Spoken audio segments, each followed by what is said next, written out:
सबसे पहली नवरात्रि का व्रत किसने किया? उत्तर दीजिए। सबसे पहला नवरात्रि का व्रत, नवरात्रि की उपासना सबसे पहले किसने करी थी? भगवान राम ने। अश्विन के नवरात्रि में भगवान राम ने 9 दिन तक कलश की स्थापना कर लंकाधिपति रावण को मारने के लिए मां जगत जननी की आराधना करी। भगवान राम ने मां जगत जननी की आराधना, मां जगदम्बा की आराधना।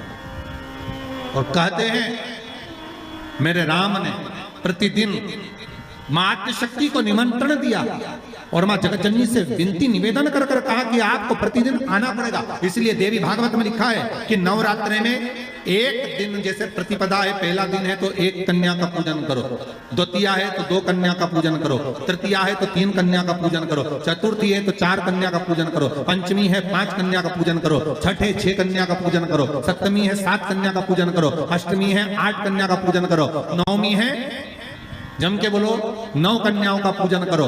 और अगर इस तरह से आप पूजन नहीं कर सकते नवरात्रि में तो 9 कन्याओं का पूजन एक साथ या तो अष्टमी के दिन या नवमी के दिन कर दो, या मध्य में बीच में भी आप कर सकते हो एक साथ। पर अगर आपकी कोई कामना है, आपकी कोई इच्छा है, मालूम पड़े, जैसे कई लोग कहते हैं कि हमारी इच्छा है, हमारी वो मकान नहीं बिक रहा, या हमारी वो जमीन नहीं खरीदी जा रही, या हमारी कोई कंपनी नहीं डल रही, या हमारे काम में ये अड़चन आ रही है, तो नवरात्रि में 4 नवरात्रि में से किसी भी नवरात्रि में आप नियम बना लो कि एक कलश की स्थापना कर एक दिन में 1 कन्या का पूजन कर उसको भोजन कराना, लाल वस्त्र देना, लाल चुनरी देना, दूसरे दिन में 2 कन्याओं का पूजन कर लाल वस्त्र ओढ़ाना, लाल चुनरी देना, तीसरे दिन में 3, चौथे दिन में 4, 5वें दिन में 5, ऐसे 7-9 दिन तक एक कन्याओं के क्रम को बढ़ाते बढ़ाते बढ़ाते बढ़ाते आप उस पूजन का विधान प्रबल कर सकते। नवरात्रि चाहे चैत्र के आए, नवरात्रि चाहे सर्दियाँ आए, चाहे गुप्त नवरात्रि आए, उसमें शंकर भगवान की जितनी जितनी आराधना करोगे उतनी उतनी जगत जननी जगदम्बा दुर्गा प्रसन्न होती चली जाती है और वर देती चली जाती है, उतनी प्रसन्न।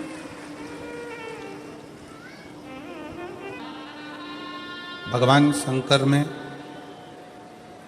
और मां आद्यशक्ति में कोई भेद नहीं। शिव और शक्ति ये दोनों एक है। एक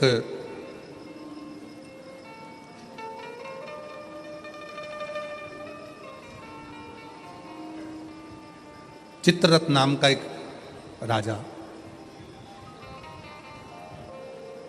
भगवान शंकर और मां जगत जननी आद्यशक्ति दुर्गा में भेद कर देता। शिव महापुराण का ये पवित्र चरित्र कहता है, शिव महापुराण की कथा कहती है, आप जब गीता प्रेस गोरखपुर की शिव पुराण अपने घर में लाकर अगर पढ़ेंगे तो उसमें आपको राजा चित्ररथ का चरित्र मिलेगा।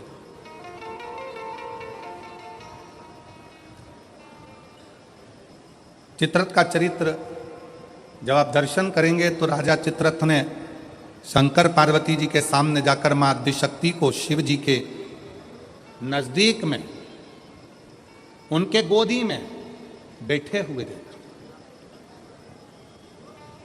गोदी, भारत की भूमि पर ऐसे कई मंदिर हैं जिन मंदिर में शंकर जी की गोदी में पार्वती जी को बैठा हुआ दिखाया गया। आप लोगों ने ऐसी मूर्ति का दर्शन कहीं ना कहीं करा ही होगा, आपके स्मरण में होगा।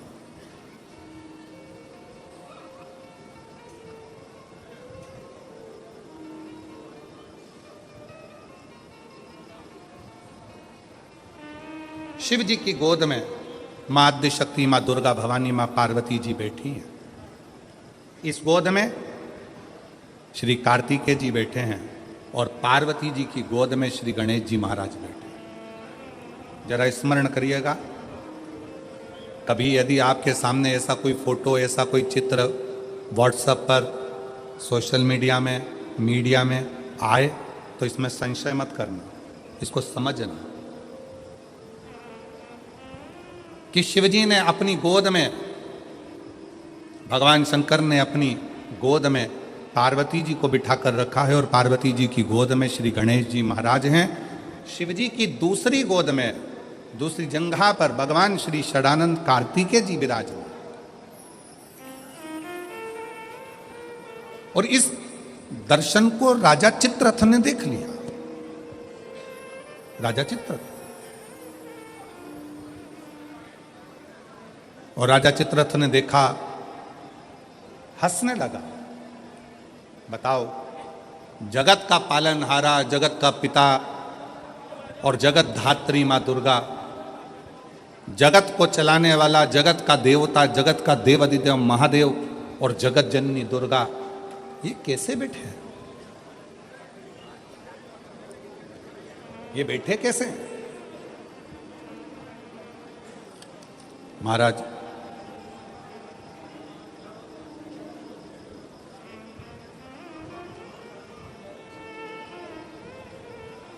राजा चित्ररथ ने पार्वती जी को और शिव जी को बैठा देखकर मन में गलत भाव उत्पन्न कर लिया, गलत विचार।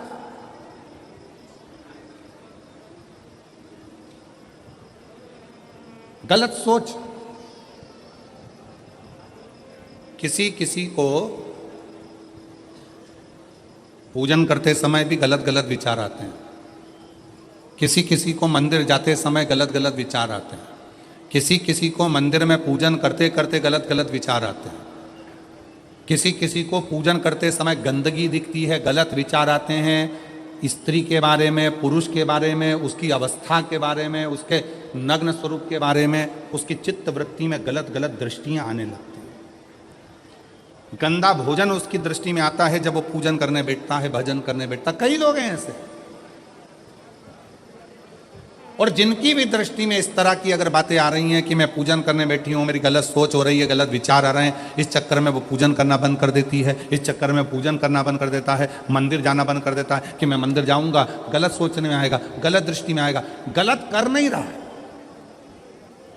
ना उसने किसी स्त्री को गलत दृष्टि से देखा, ना उसने कभी किसी पुरुष को गलत दृष्टि से देखा, ना उसने कभी मांसाहार करा, ना कभी उसने मदिरापान करा, ना कभी उसने गलत काम किया। उसके बाद भी वो पूजन करने बैठा, वो अच्छी जगह पर बैठा और उसकी दृष्टि में गलत विचार आने लगे। कहीं मांस दिख रहा है, कहीं मदिरा दिख रही है, कोई स्त्री दिख रही है, कोई पुरुष दिख रहा है, कोई वस्त्रविहीन दिख रहा है, कोई ऐसा दिख रहा है, कोई गलत कृत्य में दिख रहा है। उसके विचार दृष्टि में वो आ रहा है।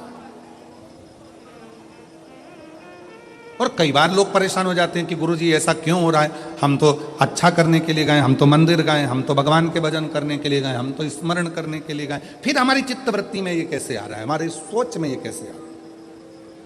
हमारे विचार में ये कैसे आ रहा है? और जब शिव पुराण कहती है राजा चित्ररथ की बुद्धि में भी यह गलत विचार आ गया था, केवल संसार के मनुष्य की बुद्धि में नहीं, राजा चित्ररथ की बुद्धि में भी यह विचार आ गया था। ये शिव महापुराण की कथा कर गलत विचार करना क्या है?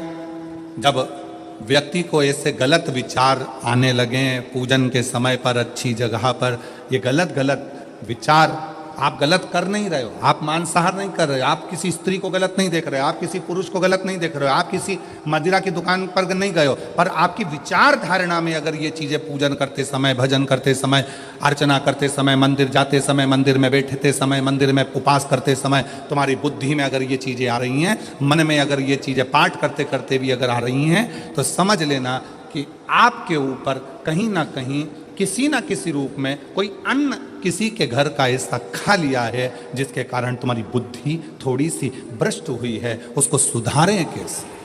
उसको संवारें कैसे?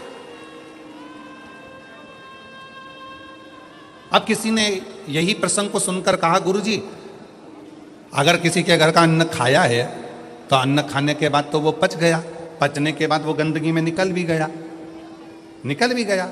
अब तो वो विचार आना बंद हो जाना चाहिए। अब तो 1 साल हो गया, 2 साल हो गया, 1.5 साल हो गया, 6 महीना हो गया, तो भी वही विचार आ रहा है। तो हमारा निवेदन है, भोजन करने के बाद भोजन पच जाता है, भोजन करने के बाद भोजन समाप्त भी हो जाता है, पर उस भोजन से जो रक्त की 4 बूंदें बनती हैं वो इस शरीर में दिन रात तुम्हारे मरते दम तक दौड़ती रहती है शरीर में, वो रक्त की बूंद चलती रहती है। इसलिए विचार 1 साल 2 साल 4 साल 6 साल 15 साल ऐसे चलते रहते हैं।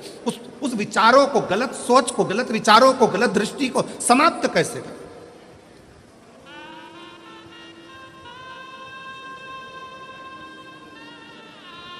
राजा चित्ररथ का चरित्र कर, तब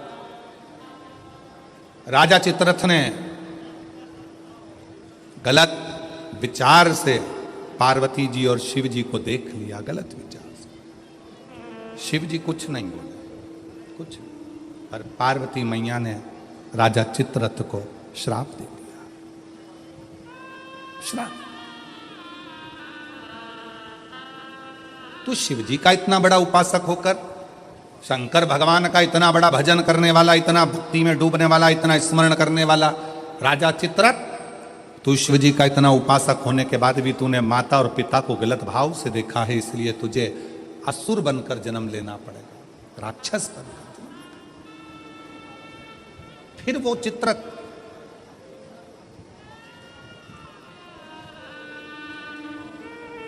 वृत्रासुर के रूप में जन्मा। क्या नाम हुआ था उसका? वृत्रासुर, जिसको इंद्र ने मारा था दधीचि ऋषि की अस्थियों से। गलत विचार। क्या कर राजा चित्ररथ को जब श्राप लग गया असुर बनने का, राक्षस बनने का, तो राजा चित्ररथ ने हाथ जोड़कर शिवजी से पूछा, मेरी मुक्ति का साधन बताओ। शंकर भगवान नहीं बोले। चित्ररथ तुमरुका जी के पास गया, तब तुमरुका जी जो वक्ता हैं, तुमरुका जी जो कथा कह रहे हैं, तुमरुका जी जो भगवान शिव का गुणगान कर रहे हैं, वो तुमरुका जी ने कहा, चित्ररथ एक काम कर, कामधेनु गाय का दूध का घृत ला और उस घृत से तो शिव का अभिषेक कर, शंकर का अभिषेक।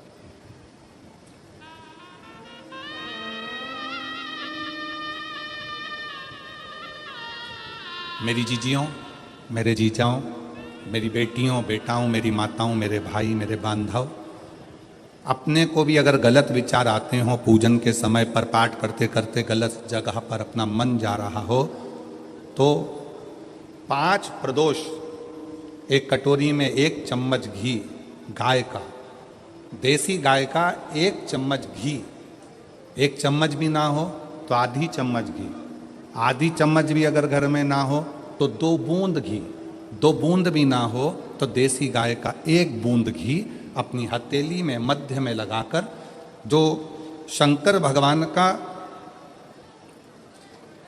भगवान शिव जी का जो शिवलिंग होता है, उस शिवलिंग के ऊपर के भाग पर अपनी हथेली को रखकर, और जो अशोक सुंदरी वाली जगह है उस जगह पर अपनी हथेली का घर्षण करना चाहिए।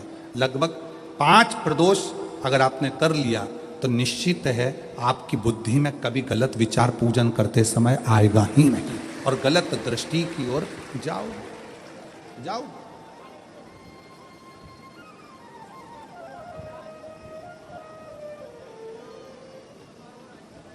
वेद लक्षणा गाय, देसी गौ माता का घृत जीवन को एक आनंदता देता है।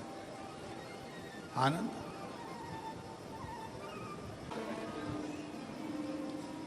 गौ माता का, देसी गाय का घृत, वेद लक्षणा गाय का 1 बूंद घृत हाथ की हथेली पर लगाकर शिवलिंग के ऊपर और अशोक सुंदरी की जगह पर घर्षण करने से जो गलत विचार, गलत सोच, गलत दृष्टि, गलत भाव, ये समाप्त हो जाता,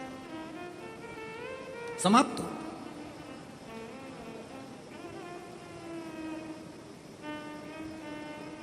जिसने दिल से शिव की आराधना, राजा चित्ररथ ने पूछा है, राजा चित्ररथ ने विचार किया कि ये राजा चित्ररथ कह रहे हैं कि मुझे बताओ कि मेरी मुक्ति कैसे हो, मोक्ष कैसे होगा। मैंने तो गलत सोच लिया, मैंने तो गलत विचार कर लिया, मैंने तो गलत दृष्टि रखी, मेरी बुद्धि में तो ये गलत भाव आ गए, मुक्त कैसे। कल की कथा में कहा था जीवन में कितना भी दुख आ जाए, कितनी भी तकलीफ आ जाए, कितना भी कष्ट आ जाए, उस ईश्वर को मत भूलो, ईश्वर को, शिव को मत।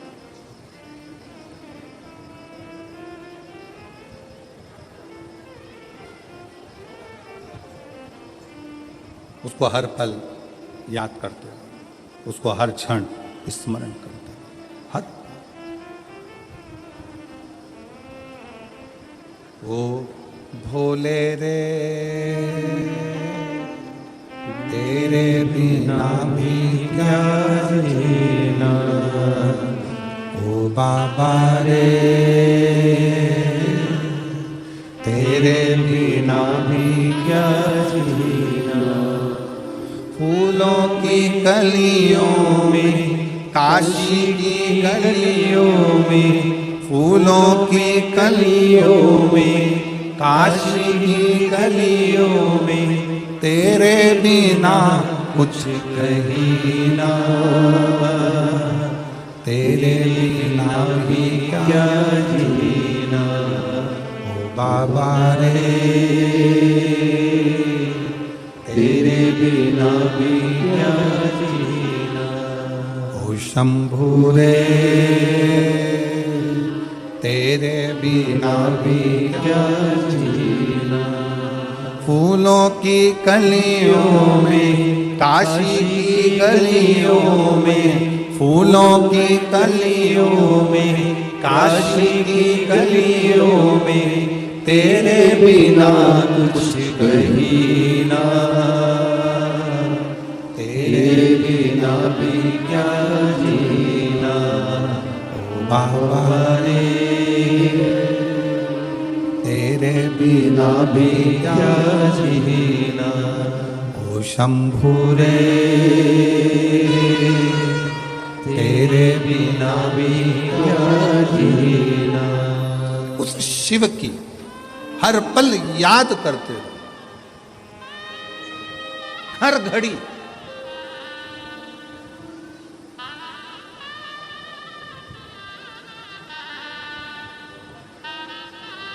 रामायण किस किस ने देखी है टीवी पर? रखो। रामायण किस किस ने पढ़ी है? रामायण किस किस ने सुनी है? राम कथा किस किस ने सुनी है? सबने सुनी है।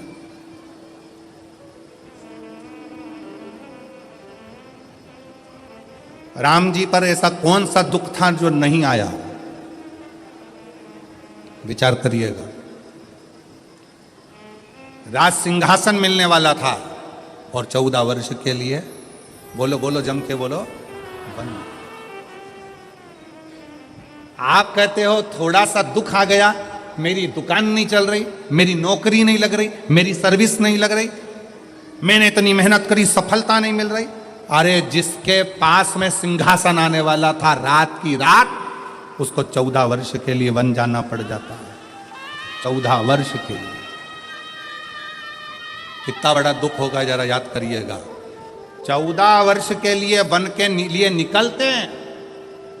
निकलते और थोड़े समय के बाद सूचना मिल जाती है कि पिता शांत हो जाते हैं, बाप पिता चले जाते हैं, बाप चले, पिता चले गए। दुख देखिए, सिंहासन गया, अपना राज्य गया, अपना गांव छोड़ना पड़ा, वन वन डोलना पड़ा, पिता चले गए। और दुख देखिए, आगे चलते हैं तो धर्म पत्नी भी चली जाती है। दुख देखिए, दुख। आप एक एग्जाम पास नहीं करते हो, माँ बाप ने आपको पाल पोस कर बड़ा करा और एक एग्जाम पास नहीं कर पाए, कोचिंग करने गए थे पुणे, कोचिंग करने गए थे कोटा, कोचिंग करने के लिए गए थे दिल्ली, कोचिंग करने गए थे मुंबई, कोचिंग करने के लिए गए थे लातूर, कोचिंग करने गए थे हैदराबाद। एक सब्जेक्ट नहीं निकल पाया, अंदर से टूट गए। और 20-25 साल के बेटे होकर, बेटी होकर, 25 साल के बेटा बेटी होकर रस्सी बांधकर सुसाइड कर लेते हो, जहर की पुड़िया खा लेते हो, पानी में डूबकर मर जाते हो। विचार करना, उस परमात्मा की जिंदगी में कितना दुख आया, हिम्मत नहीं हारी, आखिरी तक संघर्ष करते रहे, तो आखिरी में अयोध्या के राजा बनकर विराजमान हो। और आज के बेटा बेटी, जरा सा पति ने कुछ कह दिया, बहू का मुख खुल गया, जाकर मायके बैठ गई, अदालत में केस लगा दिया। इतना इतना दुख दे रहे हैं, मेरी सास इतना दुख दे रही है, मेरे घर के लोग इतना दुख दे रहे हैं, मेरे परिवार वाले इतना दुख दे रहे हैं। अरे भगवान से प्रार्थना करना कि बहुत अच्छे लोग मिले हैं, ना जाने किस्मत में और कितना दुख लिखा होगा। दुख चाहे यहां लिखा वहां लिखा, उसको भोगना तो पड़ेगा, भोगना। अब ईमानदारी से बोलो, इतनी कथा तो आपने सुन ली, आपको भी अपने दुख के समय पर ढेर सारे महाराज मिलते हैं, ढेर सारे लोग मिलते हैं, और आप सबसे कहते हैं मेरा हाथ देखकर बता दो मेरा भाग्य क्या कह रहा है, मेरी पत्री का देखकर बता दो मेरा भाग्य क्या कह रहा है, मेरे घर का ग्रह क्या कह रहा है, मेरे जीवन में इतना दुख है। तुमसे ज्यादा राम जी को मिले थे गुरु विश्वामित्र जैसे, वाल्मीकि जैसे, गुरु बाबा, ढेर सारे आंत्री जैसे बड़े बड़े तपस्वी गुरु मिले थे। राम जी ने एक से भी नहीं कहा कि मेरा हाथ देखकर बताना, कि मेरी किस्मत देखकर बताना। राम जी ने केवल एक बात कही कि समय मिल जाए तो मुझे कथा सुनाना, अगर मैं कथा सुनूंगा तो मेरी व्यथा समाप्त होती चली जाएगी, इसमें मेरी प्रतिष्ठा है। राम जी ने इतने बड़े बड़े विद्वान मिले पर हाथ नहीं दिखाया, राम जी ने इतने बड़े बड़े विद्वान मिले पर अपनी पत्रिका नहीं दिखाई, राम जी ने इतने बड़े बड़े विद्वान मिले, किसी से नहीं पूछा कि मेरा दुख कैसे कटेगा, मेरी पत्नी चली गई, मेरा पिता चले गया, राज सत्ता चली गई, दर दर भटकना पड़ रहा है, 14 साल ठोकरे खा रहा हूं, मेरा भाग्य कैसे बनेगा। राम जी ने किसी से नहीं पूछा। जितने संत के दरवाजे पर राम जी जाते थे, हाथ जोड़कर संत पूछते थे क्या सेवा करें राघव, आपको क्या कहें। राम जी कहते थे बस कथा सुना दो, कथा सुना दो। क्यों? क्योंकि राम जी जानते थे दुनिया की सारी व्यथा केवल शिव कथा ही काट सकती है, इसके सिवाय कोई नहीं काट सकता। आप कथा कहो मुझे। जितने संत मिलते थे वो कथा कहते थे, कथा सुनते थे राघव, कथा श्रवण करते थे राघव, और अपने पथ पर चलते चलते पार्थिव शिवलिंग का निर्माण करते थे राघव। भारत की भूमि पर अयोध्या से लेकर लंका तक भारत सरकार ने राम पथ गमन बनाया है। पूरे राम पथ गमन पर चलकर देखिए, जितने राम पथ गमन पर राम जी के मंदिर नहीं मिलेंगे, जितने राम पथ गमन पर हनुमान जी के मंदिर नहीं मिलेंगे, जितने राम पथ गमन पर किसी देवता के मंदिर नहीं मिलेंगे, उतने राम पथ गमन पर केवल शंकर के मंदिर हैं। क्योंकि राम जी जहां रुकते थे वहां शिव का निर्माण करते थे, राम जी जहां रुकते थे वहां शंकर का निर्माण करते थे। क्यों? क्योंकि उनको मालूम है कि व्यथा मिटाने के लिए शिव की कथा बहुत जरूरी है, और शिव की कथा अगर हमारे अंदर आ गई तो व्यथा मिट जाएगी। और वही आज कथा कर रही है। आज शिव महापुराण की कथा क्या कर रही है? ये लाखों की भीड़, पंडालों में जगह नहीं है। आज कम से कम 11 लाख के ऊपर लोग होंगे, 11 से 12 लाख के ऊपर इस शाहदा की भूमि पर भक्त होंगे। पंडालों में जगह नहीं, गाड़ियों पर चढ़े हुए हैं, कहीं कहीं चढ़े हुए हैं, जगह कहीं नहीं पूरे पंडाल के अंदर। और इतनी भीड़ आज क्यों बैठी है? उसको मालूम है कि अब हम सब दूर भटक कर देख लिए, इसलिए राम जी को भी कथा ने ही व्यथा मिटाई थी, और हमारी भी जिंदगी में शिव कथा व्यथा मिटा देगी, तकलीफ मिटा देगी, कष्ट मिटा देगी, दुख मिटा देगी। वो व्यथा मिटाने के लिए शिव तत्व की कथा बहुत जरूरी है, बहुत जरूरी, बहुत। फूलों की कलियों में, काशी की गलियों में, फूलों की कलियों में, काशी की गलियों में, तेरे बिना कुछ कहीं ना, तेरे बिना भी क्या जीना, ओ बाबा रे, तेरे बिना भी क्या जीना, ओ शंभू रे, तेरे बिना भी क्या जीना। दुख किसके जीवन में नहीं आता? अच्छी दुकान चलते चलते बंद हो जाती है, फैक्ट्री चलते बंद हो जाती है, व्यापार चलते बंद हो जाता है, परिवार टूटने की कतार पर आ जाता है, भाई भाई का द्रोही हो जाता है, परिवार, नाते, रिश्ते, कुटुंब, कबीले सब बुरे होते चले जाते हैं। जब दुख आता है सब साथ छोड़ जाते हैं। उस दुख में ये विचार मत करना कि मुझे सुसाइड करना है, मरना है, या ये करना है या वो करना है। नहीं, दुख का सामना करना, सामना।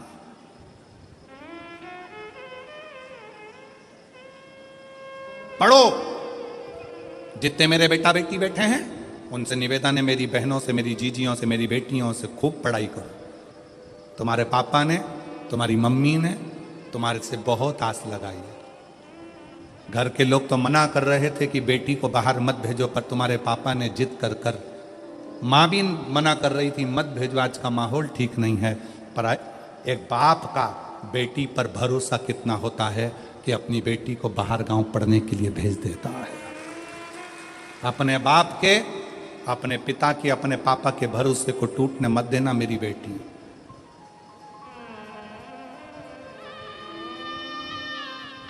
मेरे बेटा, तुम्हारे पापा की जेब में इतना पैसा नहीं है कि तुम्हें बड़े बड़े कोचिंग सेंटर भेजे, बड़े बड़ा डिप्लोमा कराए, बहुत अच्छे शहर में पढ़ने भेजे, बहुत अच्छा कॉलेज, बहुत अच्छा स्कूल में एडमिशन कराए। तुम्हारे पापा की जेब में इतना पैसा नहीं है।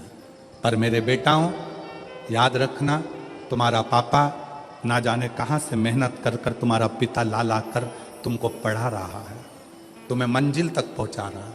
वो खुद नहीं पढ़ पाया, खुद आगे नहीं बढ़ पाया, पर अपने बेटे से उसको बहुत आस लगी है।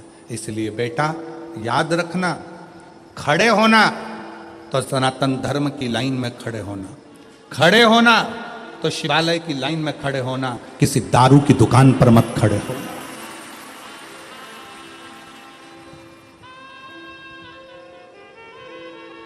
जब नवयुवक बेटा बेटी किसी दारू की दुकान पर खड़े दिखते हैं लाइन लगाकर, उनको देखकर दिल दुखता है कि पापा ने कितना पैसा खर्च कर कर पुणे पढ़ने के लिए भेजा, बाहर गांव विद्याध्ययन के लिए भेजा।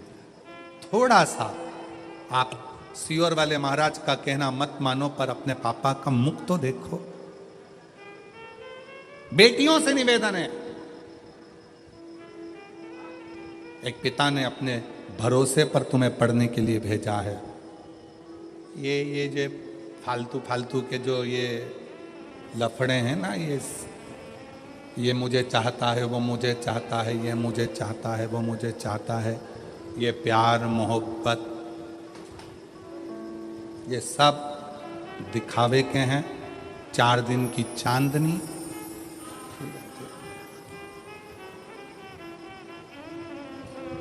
जो कहता है मैं तुझे रानी बना कर रखूंगा, घर लाते से नौकरानी बना देता है। इसलिए सावधान, सावधान, सावधान। अपने पिता के अरमानों को टूटने मत दो। किसी आड़े तेड़े नत्थु खेरे की ओर तुम्हारी दृष्टि ना जाए। अपने अरमानों को, अपने पिता के अरमानों को ध्यान रखो।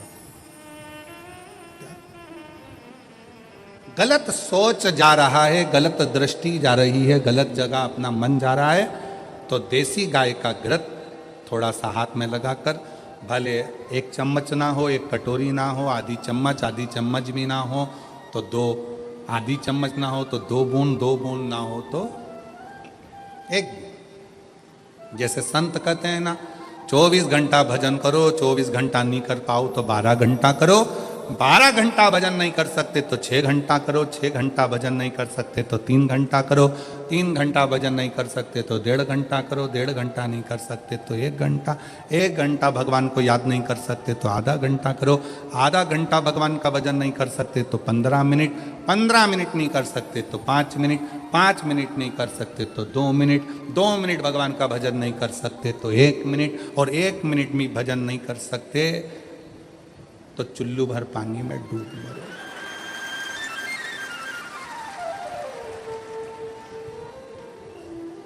इससे जोरदार कोई बात नहीं हो सकती।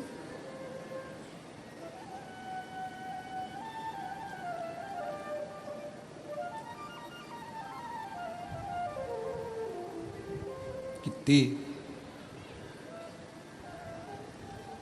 20 दिन की तैयारी देखो आप। मैं पांडवी जी को, माननीय विधायक महोदय जी को और उनकी पूरी समिति को धन्यवाद देता हूँ, बहुत बहुत धन्यवाद। और मेरे शहादा की, मेरी जीजियों, मेरे जीजाओं, मेरी बेटियों, मेरे बेटाओं और शहादा के आसपास के जितने भाई बहन जिन्होंने पानी पिलाया, जिन्होंने घर से शरबत बनाकर लाए शरबत पिलाया, रसना घोल कर लाए रसना पिलाया, घर से खिचड़ी बनाकर लाए खिचड़ी खिलाई। यहाँ तो विधायक जी ने, समिति ने भोजन की बहुत अच्छी व्यवस्था करी, पर साथ में कोई टॉफी, कोई बिस्कुट, कोई चॉकलेट, कोई कुछ खिलाते रहे पूरे पंडाल में, बाहर भी। कल का नजारा आप अगर देखते ना, कल रात को कौन आए थे? आए थे आप लोग? कौन कौन आए थे? आए थे सब। कल रात का नजारा देखते तो ये सोचते ये अपना शाहदा है कि और कहीं आ गए। रात का नजारा, इधर ट्रैफिक जाम, उधर ट्रैफिक जाम, उधर ट्रैफिक जाम, और डीजे, बैंड बाजे और माताएं हरिओम में ओम समाया है और मेरा भोला शाहदा में आया, और चलने दो, और नाचना और कूदना, और भोजन बांटने वाले भोजन बांट रहे, पानी वाले पानी, बिस्कुट वाले बिस्कुट। ऐसा लग रहा जैसे शंकर जी की बारात आई और हिमालय राज स्वागत करने में लगा। हिमालय राज स्वागत कर सब अलमस्त होकर खूब। जो अकड़ में नहीं आए, कई लोग ऐसे थे जो एक दिन भी आकर दर्शन नहीं कर पाए। समय नहीं मिला गुरुजी, समय नहीं मिला, समय नहीं मिला, समय।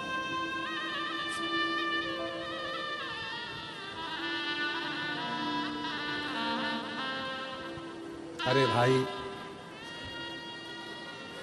इससे अच्छा समय और क्या होगा?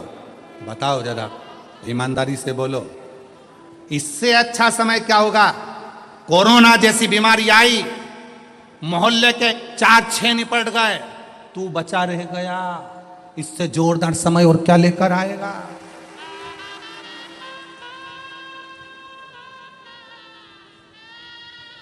तू बचा रह गया। और जिसमें बीमारी थी, शुगर थी, बीपी था, थायराइड था, सब बीमारी थी, और चाहता तो कोरोना तुझे चिपक जाता, पर शंकर जी ने कहा रहने दे, सादा में कथा सुनेगा, काम आता बच्ची करे इसके लाके, रहने दे इसके नीचे। और उसके बाद भी क्या समय नहीं मिला, तो भगवान ने भी कह दिया ठीक है। इतनी जोरदार कथा का आनंद नहीं ले पाया, समय नहीं मिला। मैंने तुझे कोरोना से बचाया इसलिए था कि सादा में जब विधायक जी कथा कराए तो आ जाना, पर तुझे बोले कौन? अरे भाई, मौका मिले, क्रिकेटर भी इंतजार करता रहता है कि बस ऐसी गेंद आने दो, ऐसा छक्का लगाऊंगा कि बाउंड्री पार। इंतजार करता है क्रिकेटर भी। ये बल्ला लेकर खड़ा है और पीछे वाला विकेट कीपर जो पीछे खड़ा है बिल्कुल नजदीक में, पूरी फील्ड में बल्ले वाले को टेंशन किसी से नहीं रहता, पास वाले से रहता है। उसी तरह सावधान, तुम्हें बर्बाद करने वाला कोई दूसरा नहीं होगा, तुम्हारे पास वाला ही होगा। वो गेंद फेंकेगा तब तक तो दौड़ जाओगे, उधर से गेंद आएगी तब तक भाग जाओगे, एक रन बना लोगे। टेंशन पीछे वाले से है, बिल्कुल पास में खड़ा है, तैयारी में, गेंद आए और दूं विकेट में। बस ऐसे संसार के कई लोग इंतजार कर रहे हैं। खूब उड़ रहा है, खूब आगे बढ़ रहा है, गिरने दे विकेट, और इंतजार करते हैं रिश्ते नाते कुटुंब कबीले, एक बार डाउन में आ, ऐसी ऐसी उड़ाऊंगा कि डीजे भी हल्के पड़ जाएंगे और सारे मोहल्ले में डोंडी पीट आऊंगा। वो तो ऐसा था। कहां? इसलिए हर दिन, प्रत्येक दिन आपके लिए अच्छा है। ये मत सोचो कि दान मुझे कल करना है, भजन मुझे कल करना है, परसों करना है, कल कभी नहीं आता। इसलिए आज का जो दिन है वो बड़ा सुंदर दिन है। दान भी करो, भजन भी करो, कीर्तन भी करो, स्मरण भी करो, भोजन भी करो। अभी अपने दांत अच्छे हैं, सोफा सेट पूरा अच्छा है, तो चने गुड़ सब खाओ। मक्का की रोटी, ज्वार की रोटी, बाजरा की रोटी हमारे अग्रवाल जी ने रोज खवाई। 3 बहुएं अग्रवाल जी की, और तीनों कंपटीशन में लगी रहती थी। आज मैं ये बनाऊंगी, दूसरी की आज मैं बनाऊंगी, तीसरी के मैं बनाऊंगी, तीनों लगी रहती। इसलिए थाली में भी 3 ही तरह की रोटी आती थी, तीनों तैयार करके आज हम ये बनाएंगे, आज हम ये बनाएंगे, आज हम मौका मिली सेवा का मौका। पूरे शाहदा की एक एक जीजियों ने, शाहदा के एक एक बेटे ने धूप में खड़े होकर सेवा करी। और मैं शाहदा क्षेत्र के इस जिले नंदुरबार के collector, SP, SSP, IG, commissioner, यहाँ के तहसीलदार, यहाँ के जज महोदय, यहाँ के टीआई, यहाँ के थानेदार, यहाँ का एक एक कांस्टेबल, एक एक चिकित्सा विभाग, सबको धन्यवाद देता हूं कि आपने अपनी जी और जान लगा दी इस कथा। आपने अपनी जी और जान लगा दी इस पूरी कथा में। रात दिन धूप में खड़े होकर सेवा करी, खूब सेवा करी। और सेवा का फल खाली नहीं जाएगा, जितना इनको मिलेगा उतना की उतना ही सेवा करने वाले उन कांस्टेबलों को भी प्राप्त होगा, चिकित्सा विभाग को भी प्राप्त होगा। ये आपकी मेहनत है, ये आपका परिश्रम है। और खाली ना जाता कोई दर से तुम्हारे, खाली ना जाता कोई दर से तुम्हारे, मैं भी खड़ी हो नंदी बाहें फसारे, अपने हृदय से लगा लो गिरा जा रहा हो, उठा लो भोले अपने दर से, अब तो न टालो, गिरी जा रही हो, उठा लो। एक विश्वास चित्ररथ ने पूछा, शिव महापुराण की कथा कहती है, राजा चित्ररथ का चरित्र कहता है, मैंने गलत दृष्टि से सोच लिया, मैंने गलत दृष्टि से विचार कर लिया, मैंने गलत दृष्टि से देख लिया, इसलिए अब मैं कैसे शिव को रिझाऊं, मुझसे पाप हो गया, पाप कर्म हो गया। कथा में कहा था, कितना बड़ा भी पाप कर्म हो जाए तो भी शंकर के मंदिर जाना मत छोड़ना, श्री शिवाय नमस्तुभ्यम बोलना मत छोड़ो। अपने दरवाजे पर भी स्टिकर चिपका दो, कौन सा? श्री शिवाय नमस्तुभ्यम। हो सकता है कि मेरी जिंदगी में मैंने बहुत पाप किया हो, गलत कृत्य किया हो, पर ये घर तेरा है। गाड़ी पर लिखा दिया श्री शिवाय नमस्तुभ्यम, ये गाड़ी तेरी है, मेरा नहीं, मेरा नहीं। अपना नाम लिखोगे तो वो तो कहीं पर भी छूट जाएगा। लोगों ने लिख दिया अपना खुद का नाम कमला फार्म हाउस, फिर लिख दिया बिमला निवास, शादी करी तो अंगूठी में लिख दिया वी, गले में पेंडिल बनवाया तो उस पे लिख दिया के कमला। मेला घूमने गई तो हाथ पे लिखवाई आई कमला बाई, लिख दिया। हमारी शरीर भी यहीं, पेंडिल भी यहीं, अंगूठी भी यहीं, फार्म हाउस भी यहीं, कुछ भी लेकर नहीं गई। तो जिसका नाम था उसका लिख दो, हरि विठ्ठल का है, विठ्ठल का ही रहेगा, राम का है, राम का रहेगा, कृष्ण का है, कृष्ण का रहेगा, शंकर का है, शंकर का है। मेरा अपना कुछ नहीं, कुछ नहीं। वो एक लाइन गुनगुनाते हो ना, भंवरे ने खिलाया फूल फूल खोले,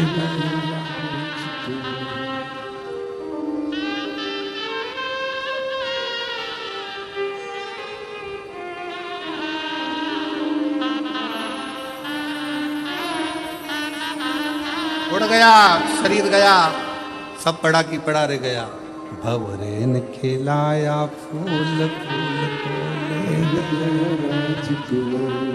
भंवरे तू कहना ना भूल भूल तेरा हो गया इधर उधर, भंवरे ने खिलाया फूल फूल तो खोले गया राज। ये सब पढ़ा रहा, संसार छूट गया। उस लाइन पर ध्यान दें। भवरे तू कहना ना भूल, फूल तेरा हो गया भवरे ने खिलाया फूल, फूल तूने आज खोए। संसार सागर में आए थे, फूल खिला था, समय पूर्ण हुआ, फूल लेकर चले गया। जितनी फूल की सुगंध थी संसार सागर में दे सकते थे, दे दो,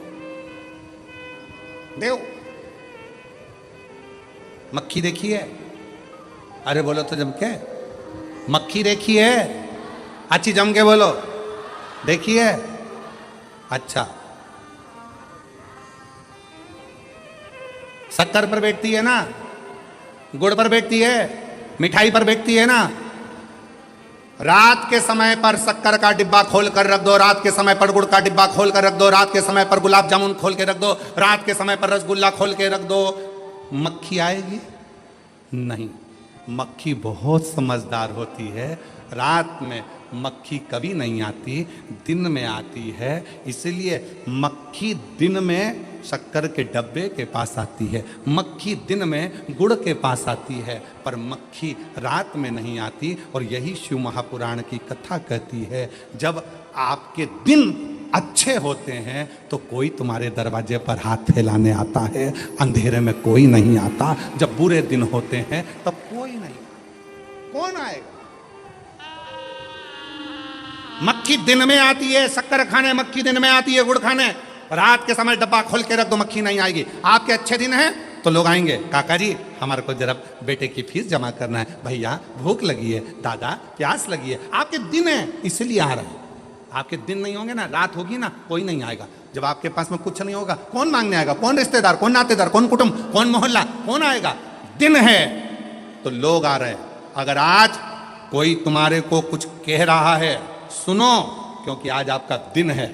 कोई आपसे मांग रहा है तो समझ लेना कि आज आपका दिन है, कि लोग आपसे मांग रहे हैं। मक्खी दिन में आती है, रात में नहीं। उसी तरह अपने भी अगर कुछ मांगने आते हैं ना, जब तुम्हारे पास कुछ होता है तो आते हैं, नहीं तो कौन आएगा, किसके आएगा? राजा चित्ररथ,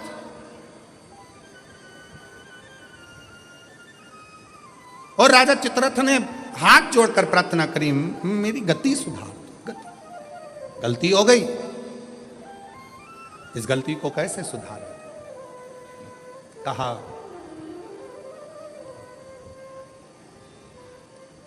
एक दिन भूलवश, यदि भूलवश बेल पत्र के वृक्ष की मिट्टी मस्तक चढ़ जाएगी, उस दिन तेरी गति सवर जाए, गति सवर जाए, तेरा दुख समाप्त, दुख मिट जाए। महाराज शिव कथा कह रही है, भगवान शंकर का चरित्र कह रहा, शिव पुराण कह रही है। बृहस्पति बाबा का अपमान इंद्र की सभा में हो गया। देवगुरु बृहस्पति का अपमान। राजा इंद्र इतनी सत्ता में डूबा हुआ था, इतने वैभव में डूबा हुआ था, इतने आनंद में डूबा हुआ था कि गुरु भी आए तो सम्मान नहीं कर पाए। और जगत का जितना गुरु है वो शिव का एक रूप है। जगत में जितने माता पिता हैं वो शिव का एक रूप है। जगत में जितने बच्चे हैं वो शिव का एक रूप है। जगत में जितने जीव हैं सब शिव का एक रूप है, सब शिव का।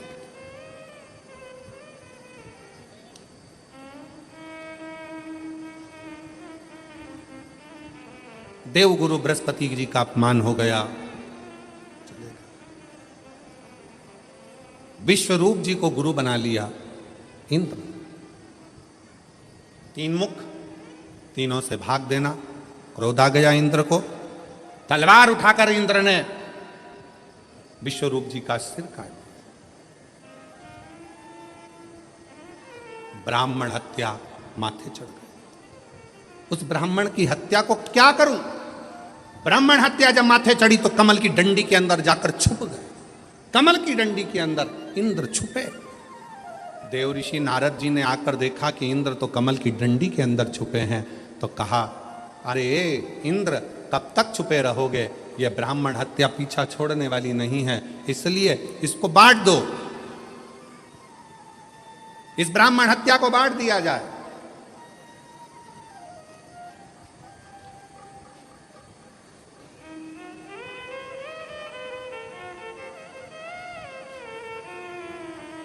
पाप कैसे बंटता है? पाप को बांटते कैसे? एक समझने वाला प्रसंग है। पाप को कैसे बांटा जाता है? इस ब्राह्मण हत्या को बांटो, पाप बांटा कैसे जाए? शिव महापुराण का एक संवाद आता है, एक राजा ने ब्राह्मणों का भोजन रखा, संतों का भोजन रखा, नगर में भोजन रखा, भोजन बन रहा था, खीर तैयार हो रही थी, तैयार होते होते खीर, इतनी देर में एक चील उड़ती उड़ती आई, सांप को पकड़ा लेकर चली। वो सांप खीर में गिर गया, उसका विष खीर में पड़ गया। खीर में पड़ा, किसी का स्मरण नहीं हुआ, जितने संत भोजन कर रहे थे वो सब मर गए, प्राण छूट गए। धर्मराज के यहां केस पहुंचा और धर्मराज के यहां पर बात पहुंची। धर्मराज जी से पूछा गया, बताओ इतने सारे संत और ब्राह्मण मरे हैं, इनका पाप किसके माथे पर दोगे?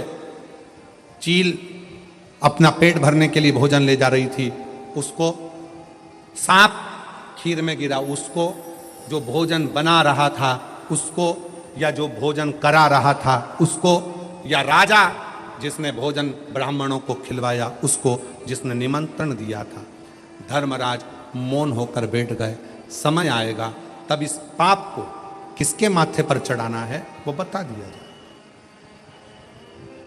ये ब्राह्मणों के मरने का पाप किसके माथे पर देना है, समय आएगा तब बता दिया जाएगा। इंतजार किया गया, इंतजार करते करते नगर की एक महिला ऐसी थी, एक स्त्री ऐसी थी जो दिन रात राजा को कोसती थी, बताओ कैसा खोलला राजा है, इतने बामनों को खा गया, ब्राह्मणों को खीर खिला दी, ब्राह्मण मर गए, संत मर गए, संत मर गए, राजा ऐसा, राजा वैसा, राजा ऐसा, राजा वैसा, खूब कोसती। अब फिर धर्मराज से पूछा, अब बताओ कि ब्राह्मणों के मरने का, संतों के मरने का पाप किसके माथे पर रखना है? तो धर्मराज ने कहा, जो ये स्त्री राजा की निंदा कर रही है ना, गालियां दे रही है ना, इसी के माथे पर ये पूरा की पूरा पाप चढ़ा दिया जाए। पूरा पाप, पूरा पाप। ऐसी गलती हम लोग भी करते हैं, ऐसा नहीं कि नहीं करते। मंदिर कोई पूजन करने जा रही है ना, कोई मंदिर में अगर एक लोटा जल चढ़ाने जा रही है ना, कोई मंदिर में दिया लगाने जा रही है ना, कोई पशुपतिनाथ का व्रत करने जा रही है, कोई प्रदोष का दर्शन करने जा रही है, कोई मंदिर में झाड़ू लगाने जा रही है, कोई मंदिर में सफाई करने जा रही है, तो कई माताएं उस पर ताना कसती हैं, ये चली सती सावित्री, ये देखो ये चली, इतनी पंठन के जाने की जरूरत क्या, मंदिर जा रही। ऐसा ना जाने कितने कितने लोग दिन भर बैठे बैठे दुकान पर, व्यापार में, ना जाने कहां मंदिर जाने वालों को, कथा में जाने वालों को, सत्संग में जाने वालों को कोसते रहते हैं, और उसके जीवन का सारा पाप उसके माथे चढ़ जाता है और उसका पुण्य समाप्त होते चले जाता है। अच्छा कहो, वाणी ऐसी बोलिए, जम के बोलो जरा, जो मन का आपा खोए। फिर से बोलो, वाणी ऐसी बोलिए जो मन का आपा खोए। पर आज के जमाने में वाणी ऐसी बोलिए जो मन का आपा खोए। सोच समझ कर, विचार कर कर अच्छा बोलने का प्रयास करो। अच्छा,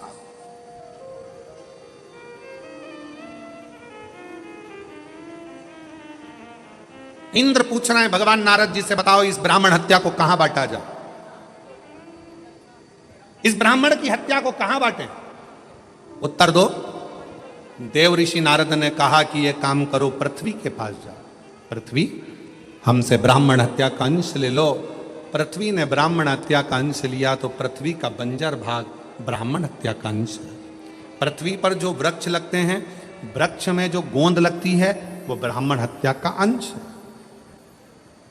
इसलिए तुम्हारे बहू के यहाँ संतान हो, उसे गोंद का लड्डू खिलाओ, मना नहीं है।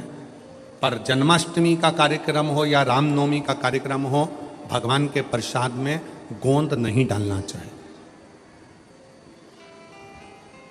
गोंद का लड्डू भगवान को भोग नहीं लगता। गोंद की मिठाई भगवान को भोग नहीं लगती, क्योंकि उसमें ब्रह्म हत्या है। फिर कहा, इस ब्राह्मण हत्या को मैं कहां दूं? तो नारद जी ने कहा जल को दो। जल नारायण ने हाथ जोड़कर पूछा क्या बात है इंद्रदेव? इंद्रदेव कहते हैं ब्राह्मण हत्या लीजिए, हम आपको कल कल करते बहाते रहेंगे। जल देव ने ब्राह्मण हत्या ले ली। जल के ऊपर का फेन ब्राह्मण हत्या का अंश।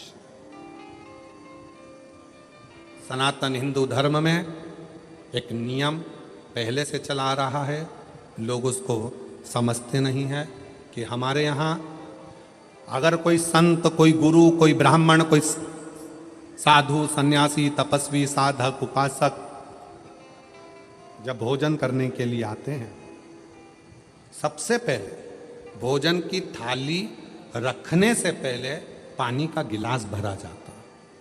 क्यों भरते हैं? अगर पानी के गिलास में बुलबुला रह गया, पानी के गिलास में अगर पानी का फेन रह गया, पानी का एक बुलबुला भी अगर पानी के गिलास में रह गया, जब तक भोजन आएगा तब तक ये पानी का बुलबुला समाप्त हो जाएगा, तो भोजन करने वाले को ब्रह्म हत्या का दोष नहीं लगेगा। इसलिए जल के ऊपर जो बुलबुला होता है, जल के ऊपर जो फेन होता है, जल के ऊपर जो फेन रहता है, ये ब्रह्म हत्या का दोष है, ब्रह्म हत्या। फिर तीसरा, अग्नि को दिया, हे अग्निदेव आप हमसे ब्राह्मण हत्या का दोष ले लो। अग्नि ने पूछा क्यों? तो कहा हम आपको निरंतर प्रज्वलित रखेंगे। अग्नि ने ब्राह्मण हत्या का अंश लिया। अग्नि की जो नीली लपट रहती है, अग्नि की जो पीली लपट है, पीले कलर की जो लो है, वो देव भाग है। और यज्ञ करते समय जब ब्राह्मण यज्ञ करवाते हैं, प्राण प्रतिष्ठा करवाते हैं, बड़े बड़े हवन करवाते हैं, तो आपने ब्राह्मणों को देखा होगा आहुतियां छोड़वाते हैं। आहुतियां छोड़ते समय ओम ब्रह्मवे स्वाहा, नारायणाय स्वाहा, स्वाहा स्वाहा स्वाहा, इतने लोग जब आहुतियां देते हैं तो अग्नि की लपट बहुत ऊंची जाती है। जैसे ही अग्नि की लपट ऊंची जाती है, चतुर विद्वान अपने पास में दूध दही मिलाकर रखता है, उसमें से एक लोटा भरता है और यज्ञ अग्नि में डाल देता है। हवन करने वालों को खुशी क्या होती है कि इतनी तेज आंच हो गई, पर ब्राह्मण देखता है, विद्वान देखता है, आगे अगर ज्यादा ऊंची जाएगी उसमें नीली लपट आ जाएगी, नीली लपट आ गई तो उसमें ब्राह्मण हत्या लग जाएगी, यज्ञ खंडित हो जाएगा। यज्ञ करता ब्राह्मण ये देखता है अगर इसमें नीली लपट आ गई तो हमारी प्राण प्रतिष्ठा, हमारा यज्ञ, हमारा अनुष्ठान खंडित हो जाएगा। इसलिए आहुति देते समय ब्राह्मण अग्नि पर ध्यान देता है। आग ज्यादा ऊंची हुई, उसने तुरंत एक लोटा दूध दही भरा और यज्ञ कुंड में डाल दिया, जिससे आग नीची हो जाए, अग्नि नीची हो जाए। अग्नि जैसे ही बढ़ेगी तो उसमें पीली लपट की जगह ऊपर नीली लपट आ जाएगी, और नीली लपट आई कि उसमें ब्राह्मण हत्या लग गई, और ब्राह्मण हत्या लगी कि वो यज्ञ खंडित हो गया, उस यज्ञ का प्रमाण ही नहीं रहा।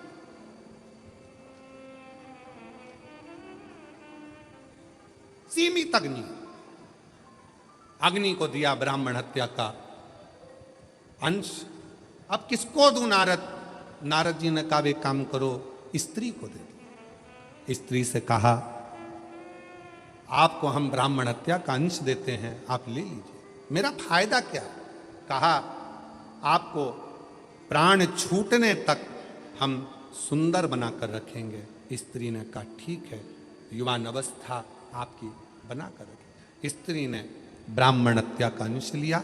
स्त्री का रजस्वला होना, रजोधर्म धारण करना, 5 दिन 7 दिन स्त्री जो कार्य नहीं करती है, ये रजोधर्म ब्रह्म हत्या का अंश है। 4 स्थान पर ब्राह्मण की हत्या को इंद्र ने बांट दिया। तब इंद्र कमल की डंडी से बाहर निकले, सिंहासन पर बैठने लगे। तब त्वष्टा बाबा ने यज्ञ कर कर वत्रासुर को उत्पन्न करा। ये वही वत्रासुर है जो शंकर और पार्वती में भेद कर दिया था, गलत दृष्टि से देख लिया था। वत्रासुर ने शिव जी से मांगा था, प्रभु मेरा कल्याण कैसे होगा। कहा दधीचि ऋषि जो मेरे उपासक हैं, जिनका बेटा पिपलाद जनमानस का कल्याण करेगा, वो दधीचि ऋषि मेरे सिवा किसी को नहीं भजें। उन दधीचि ऋषि की अस्थियां, हड्डियां तुम्हारे शरीर पर लगेगी और तुम्हारा कल्याण हो जाएगा। वत्रासुर के साथ में इंद्र का युद्ध हुआ। इंद्र हारने लगे। गुरु जी के पास गए, गुरुदेव बताओ नारद जी किससे युद्ध लड़ूं, कैसे जीतूंगा। कहा दधीचि ऋषि के पास जाओ, दधीचि बाबा से अस्थियां मांगो। भारत की भूमि के वो संत दधीचि ऋषि जिन्होंने बिना सोचे समझे अपनी अस्थियों का दान दे दिया, मांस पूरा खत्म हो गया, हड्डी हड्डी दधीचि ऋषि को दे दी। दधीचि ऋषि ने इंद्र को दे दी। इंद्र ने विश्वकर्मा जी को बुलाकर शस्त्र बनवाए। उस शस्त्र से वत्रासुर के साथ में युद्ध हुआ। दधीचि ऋषि की हड्डी का स्पर्श, दधीचि ऋषि की हड्डी का स्पर्श, एक शिव भक्त की हड्डी का स्पर्श जब वत्रासुर जैसे असुर को हो जाता है, तो वत्रासुर भी अपने प्राण त्याग कर शंकर के धाम में कैलाश में जाकर विराजमान हो जाता है। कैलाश